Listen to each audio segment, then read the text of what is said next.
Welcome to HR9 news. Sri Sathya Sai Hindupuram పట్టణంలో May Day సందర్భంగా CITU మరియు కార్మిక సంఘాలు భారీ ర్యాలీ నిర్వహించారు. ఈ సందర్భంగా వారు మాట్లాడుతూ ఈ రోజు ప్రపంచవ్యాప్తంగా అన్ని పట్టణంలోనూ అన్ని వార్డుల్లో పెద్ద ఎత్తున కార్మిక ఉద్యోగ సంఘాలని కలిసి ఈ సంబరాలను జరుపుకోవడం జరుగుతుంది.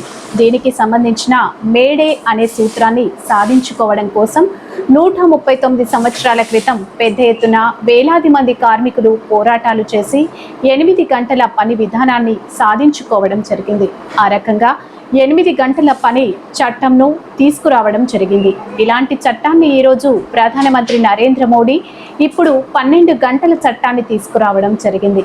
దీనిని వ్యతిరేకిస్తూ పెద్ద ఎత్తున పోరాటాలు చేస్తామని తెలిపారు. ఈ కార్యక్రమంలో CITU నాయకులు, కార్మికులు, కార్మిక సంఘాల నాయకులు, ఉద్యోగ సంఘం నాయకులు, ప్రజలు తదితరులు పాల్గొన్నారు.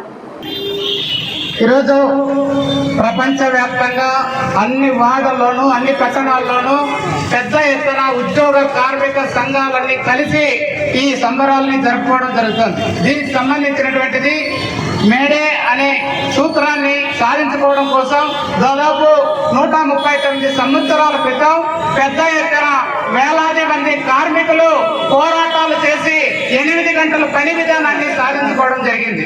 8 గంటల పని విధానం రాకముందు దాదాపు 16 నుండి 18 గంటల పాటు కార్మికులు పని చేసేవాళ్ళు.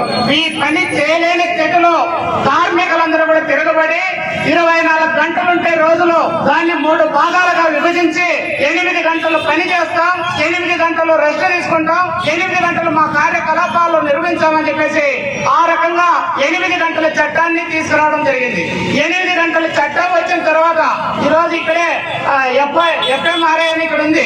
వాళ్ళ యూనియన్ తప్ప మన రాష్ట్రంలో కానీ దేశంలో కానీ ఖచ్చితంగా 8 గంటల పని విధానం చేసే సంఘం ఏదైనా ఏకైక ఉందంటే ఒక మెడికల్ సంబంధించినటువంటి యూనియన్. మిగతా అన్ని సంఘాలతోనూ అన్ని ఉద్యోగులతోనూ అన్ని కార్మికులతోనూ 8 గంటల చట్టం ఉన్నప్పటికీ 10-12 గంటల పాటు చేయించుకుంటున్నారు. ఇట్లాంటి చట్టాన్ని ఈ రోజు కేంద్ర ప్రభుత్వం నరేంద్ర మోడీ గారు తుంగలో దక్కి ఇప్పుడు 12 గంటల చట్టాన్ని తీసుకురావడం జరిగింది. అంటే 12 గంటల్లో కనుక చట్టమే అయితే మళ్ళీ అంతకు ముందు ఏదైతే ఉందో 16-18 గంటల పని ఆ విధానాన్ని తీసుకురావాలని చెప్పేసి ఈ ప్రభుత్వాలు చేస్తున్నాయి. అందుకని దీన్ని వ్యతిరేకిస్తూ పెద్ద ఎత్తున పోరాటాలు చేస్తున్నాం. అంతేకాకుండా 8 గంటల పని విధానానికి అనుసంధానంగా జాతీయ వేతనం అని చెప్పేసి ఇంకొక చట్టం రద్దు చేస్తాం, ఇంకో చట్టం తీసుకొని వచ్చింది. రోజుకు 178 రూపాయలు ఇవాళ కార్మికులకి అని చెప్తోంది.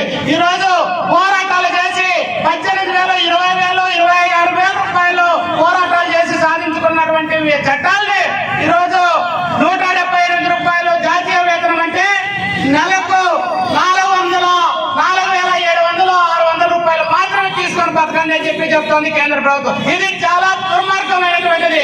ఈ కేంద్ర ప్రభుత్వం తీసుకొచ్చినటువంటిది 44 రకాలుగా ఉన్న చట్టాల్ని 29 చట్టాల్ని రద్దు చేస్తున్నటువంటి పరిస్థితి ఉంది. 4 లేబర్ కోట్లుగా తీసుకొని వచ్చి దీనికి వ్యతిరేకంగా దేశవ్యాప్తంగా ఈ నెల 20వ తారీఖున మొత్తం కార్మికులు, ఉద్యోగులు దేశవ్యాప్తంగా సమ్మె చేస్తూ కార్మికులందరూ కూడా కోట్లాది మంది ఈ కేంద్ర ప్రభుత్వానికి వ్యతిరేకంగా రోడ్ల మీదకి రాబోతున్నారు. ప్రభుత్వం వాళ్ళ దగ్గర పెట్టుకొని 4 లేబర్ కోట్లు ఏవైతే ఉన్నాయో వాటిని తక్షణం రద్దు చేయకపోతే మొత్తం ఉద్యోగులే కాదు వీళ్ళకు తోడుగా రైతులు కూడా పెద్ద ఎత్తున కదులుతున్నారు ఈ సమ్మెకు. ఆ రకంగా రైతులతో పాటు అన్ని రకాల ప్రజలందరినీ కూడా కూడగట్టి ఈ కేంద్ర రాష్ట్ర ప్రభుత్వాలు మెడలొచ్చే పద్ధతిలో మా పోరాటాలు నిర్మిస్తామని చెప్పేసి ఆ రకంగా ప్రపంచ కార్మికులారా ఏకం కండి అంటూ మా ఈ స్ఫూర్తితో మా పోరాటాలు కొనసాగిస్తామని చెప్పేసి తెలియజేస్తున్నాం.